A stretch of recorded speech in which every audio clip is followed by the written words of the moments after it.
संस्कृत साहित्य का इतिहास विषय के अंतर्गत आज हम अध्ययन करेंगे कथा साहित्य तथा उपदेशात्मक पशु कथा। इसके अंतर्गत कथा या आख्यान साहित्य के अर्थ में। संस्कृत आख्यान साहित्य के दो भेद, नीति कथाओं का उद्गम व विकास शैली, लोक कथाओं का उद्गम व विकास शैली। तो सबसे पहले हम बात करते हैं कथा या आख्यान साहित्य में अर्थ क्या है इसका। देखो, जैसा कि हम जानते हैं कि संस्कृत साहित्य में, भारतीय इतिहास में, वर्तमान भारत में कथाओं का महत्व कम नहीं है, अपितु कथाएं मनुष्य को जीवन जीने का एक रास्ता दिखलाती हैं। कथाएं मनुष्य को धर्म, अर्थ और काम की बातों का उपदेश करती हैं। कथाएं नीति शास्त्र का ज्ञान कराती हैं। कथाएं लोक साहित्य में, लोक में मनोरंजन प्रधान एक साधन है। कथाओं के माध्यम से व्यक्ति को मनोरंजन, विनोद की अनुभूति होती है। मनुष्य की तरह पशु कथाएं भी हैं, जहाँ पशु पक्षी मनुष्यों के समान कार्य करते हैं, मनुष्य की तरह बोलते हैं, मनुष्य के ही समान आपस में प्रेम करते हैं, कला करते हैं, युद्ध करते हैं, संधि करते हैं। इन सभी रोचकताओं को लेकर संस्कृत साहित्य में नीति कथाएं एक रोचक और सरल शैली उपस्थित करती हैं। तब हम कह सकते हैं कि संसार की महानतम कथा श्रृंखलाओं को प्रारंभिक करने का श्रेय भारतवर्ष को प्राप्त है, क्योंकि भारत से पहले कथा साहित्य का जन्म कहीं नहीं हुआ। सर्वप्रथम कथा साहित्य का जन्म भारत में ही हुआ और भारत से ही अन्य देशों में इनका प्रचार और प्रसार हुआ। संपूर्ण विश्व साहित्य में भारत का कथा साहित्य अपना अप्रतिम, अपना महत्वपूर्ण, अत्यंत महत्वपूर्ण स्थान रखता है, क्योंकि भारतीय कथाओं में मौलिकता, रचना नैपुण्य, विश्व व्यापकता का प्रभाव दृष्टिगोचर होता है और यही प्रभाव अनुपम और अद्वितीय सिद्ध भी हो चुका है। भारतीय लोक साहित्य के परिज्ञान के लिए, भारतीय लोक साहित्य को जानने के लिए कथाओं का परिशीलन करना अत्यंत आवश्यक है। इन आख्यानों में शुद्ध काल्पनिक जगत का चित्रण किया गया है। इन कथा आख्यानों में कहीं हमें कौतूहल प्राप्त होता है, कौतूहल दिखाई देता है, कहीं घटना वैचित्र्य स्पष्ट रूप से मिलता है, कहीं हास्य है, कहीं व्यंग है, कहीं विनोद है, कहीं गंभीरता है, कहीं उपदेश है, तो कहीं सरस काव्य की मधुर झलक भी हमें कथा आख्यानों में दिखाई देती है। कथा आख्यान भारतीय अलंकार शास्त्रियों ने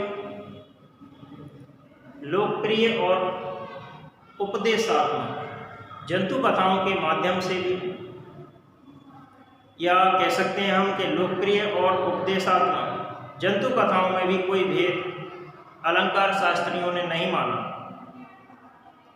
लोक कथाओं में दो भेद हैं, कह सकते हैं लोक कथाओं के दो भेद होते हैं, कथा और आख्यायिका। परंतु इन भेदों को क्रियात्मक नहीं कहा जा सकता, क्योंकि पंचतंत्र की जो कहानियां हैं, उन पंचतंत्र की कहानियों में भी कहीं कथा कहा गया है, उन पंचतंत्र की कहानियों को कथा भी कहा गया है, और उसकी जो एक शाखा है उसका नाम तंत्राख्यायिका भी हमें मिला है।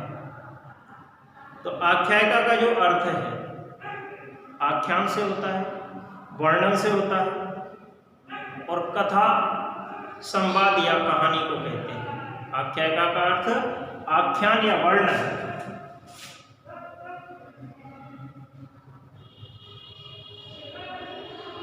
आख्यान या वर्णन।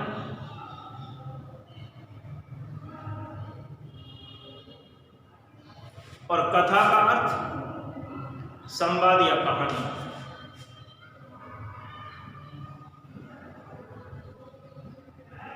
संवाद या कहानी। ये जो आख्यान है, या हम कह सकते हैं कि जो कथा साहित्य है, ये नाटकों की तरह, महाकाव्यों की तरह, इनमें पात्रों का, कथानकों का वर्णन हमें प्राप्त नहीं होता है।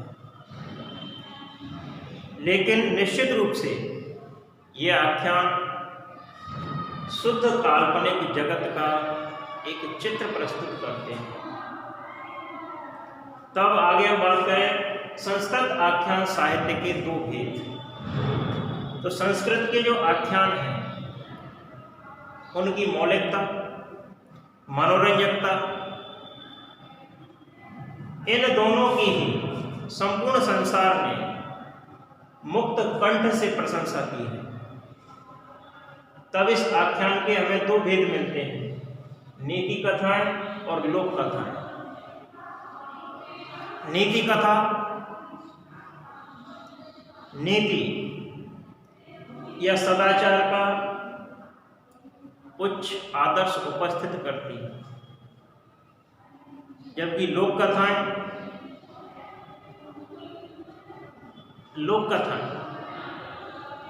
मनोरंजन प्रधान है, मनोरंजन करती है।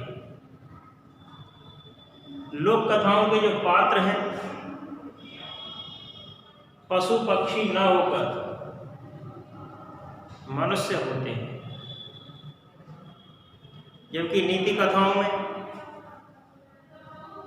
पशु पक्षी भी पात्र मिल सकते हैं।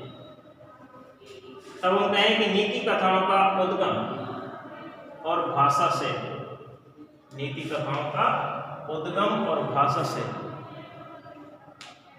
तो दैनिक जीवन में सफलता और उन्नति प्राप्त करने के लिए जिन जिन बातों को पद पद पर ध्यान रखना आवश्यक होता है, और जिनके नहीं जानने से प्राण अनायास ही धूर्तों के चक्कर में फंस जाते हैं, धूर्तों के चक्कर में आ जाते हैं, उन्हीं बातों का उपदेश नीति कथाओं में दिया गया है। दूसरी बात, नीति कथाओं में पशु पक्षियों की रोचक कथाओं के रूप में सदाचार और राजनीति के गूढ़ से गूढ़ जो सिद्धांत हैं उनका प्रतिपादन सरलता से कर दिया गया है, उन सिद्धांतों को सरलता से समझा दिया गया है, और इसी के कारण नीति कथा को उपदेशात्मक पशु कथा भी कहते हैं। प्रश्न बनता है कि नीति कथाओं को उपदेशात्मक पशु कथाएं क्यों कहते हैं? तो हमें ध्यान रखना है कि पशु पक्षियों की रोचक कथाओं के रूप में सदाचार और राजनीति के गूढ़ से गूढ़ सिद्धांत नीति कथाओं में सरलता से समझा दिए गए हैं। यही कारण है कि नीति कथा को उपदेशात्मक पशु कथा भी कहते हैं। आगे इन कथाओं का उद्देश्य क्या है? तो इन कथाओं का उद्देश्य रोचक कहानियों द्वारा त्रिवर्ग अर्थात धर्म, अर्थ और काम, इन तीनों की बातों का उपदेश देना है।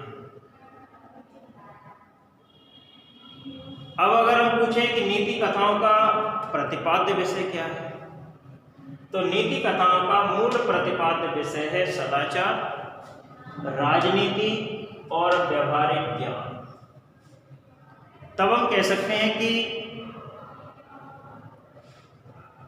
उपदेशात्मक प्रवृत्ति, मनोरंजन परिपाक नीति कथाओं में निश्चित रूप से उपस्थित हुआ है। नीति कथाएं एक ओर जहां नीति शास्त्र का ज्ञान कराती हैं, वहीं दूसरी ओर संस्कृत भाषा के सरल और रोचक शैली का आदर्श भी नीति कथाएं उपस्थित करती हैं। क्योंकि नीति कथाओं की जो भाषा है अत्यंत सरल है, अत्यंत रोचक है। कहानियों का वर्णन हमें निश्चित रूप से गद्य में देखने को मिलता है। उससे मिलने वाली शिक्षा,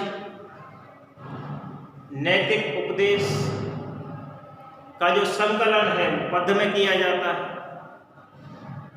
कहानियों के बीच बीच में, कहानी के मध्य में जो कथाएं हैं, उन कथाओं में पद्यों का समावेश भी हमें मिल जाता है। इसकी जो विशेषता है वो ये है कि नीति कथाओं में जब कोई पात्र गंभीर या पते की बात करता है, तब उस पर जोर देने के लिए पद्य का प्रयोग किया जाता है।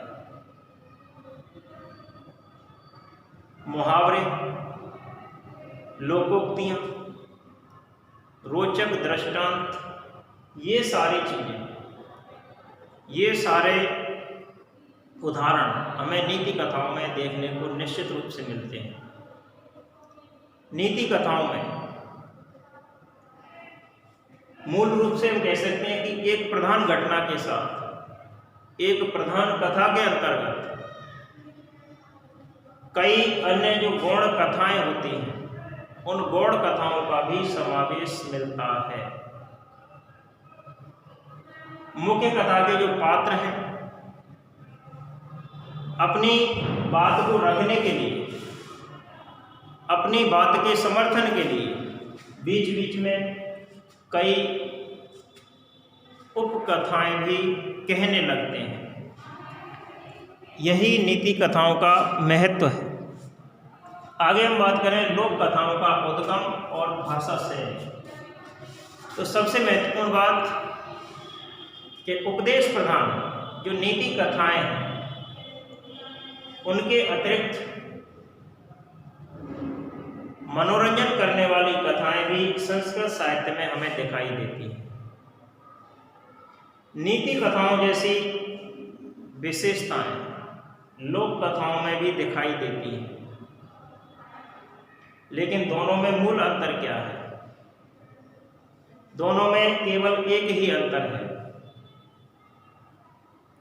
कि नीति कथाएं उपदेश प्रधान होती हैं, जबकि लोक कथाएं मनोरंजन प्रधान होती हैं। तो हम लिख सकते हैं कि नीति कथा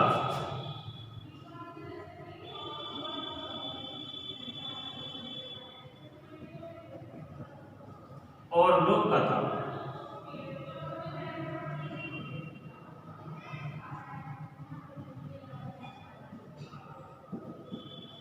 नीति कथा और लोक कथा में प्रधान अंतर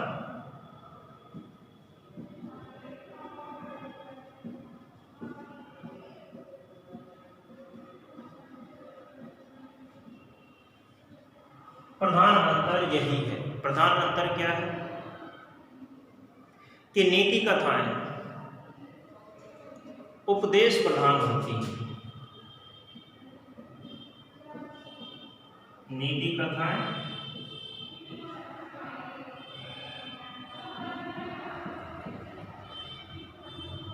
उपदेश प्रधान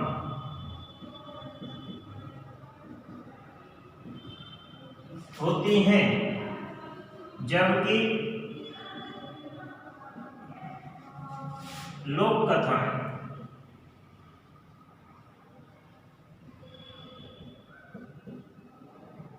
मनोरंजन प्रधान होती हैं।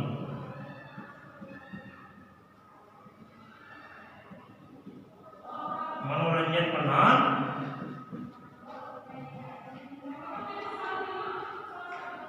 होती हैं। यही इनमें मूल अंतर है, प्रधान अंतर है।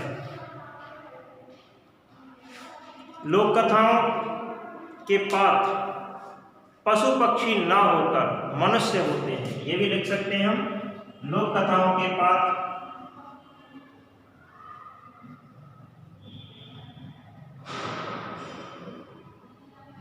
मनुष्य होते हैं। कौन होते हैं? मनुष्य होते हैं। नीति कथाओं में पात्र पशु पक्षी भी हो सकते हैं। इसके अलावा लोक कथाओं के लिए यह भी आवश्यक नहीं है कि वो संस्कृत भाषा में लिखी जाए। लोक कथाओं में आवश्यक यह भी नहीं है कि वो केवल संस्कृत भाषा में लिखी जाए। इसलिए प्राचीन लोक कथाओं का जो संग्रह है बृहत कथा, वो पैशाची प्राकृत भाषा में हमें मिलता है। बृहत कथा गौड़ाढ़्यकृत है, गौड़ाढ़्य द्वारा रचित है। उपलब्ध तो नहीं है इस समय, लेकिन इसकी कथाओं के विषय में जो अन्य ग्रंथ हमें मिलते हैं या अन्य ग्रंथ बनाए गए हैं, वो हमारे सामने निश्चित रूप से उपस्थित हैं। इन कथाओं पर, इन ग्रंथों में विद्वानों की जो राय है वो एक नहीं है, विद्वान एक मत नहीं है। फिर भी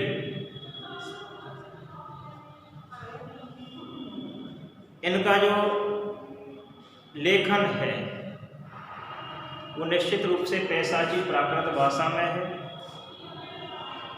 ये मालूम नहीं कि बृहत कथा गद्य में है या पद्य में। तो इस प्रकार से हम कह सकते हैं कि लोक कथाओं का उद्गम और भाषा से नहीं है। आगे हम पढ़ेंगे कथा साहित्य का विकास। अगले अध्याय के लिए रोकते हैं। धन्यवाद।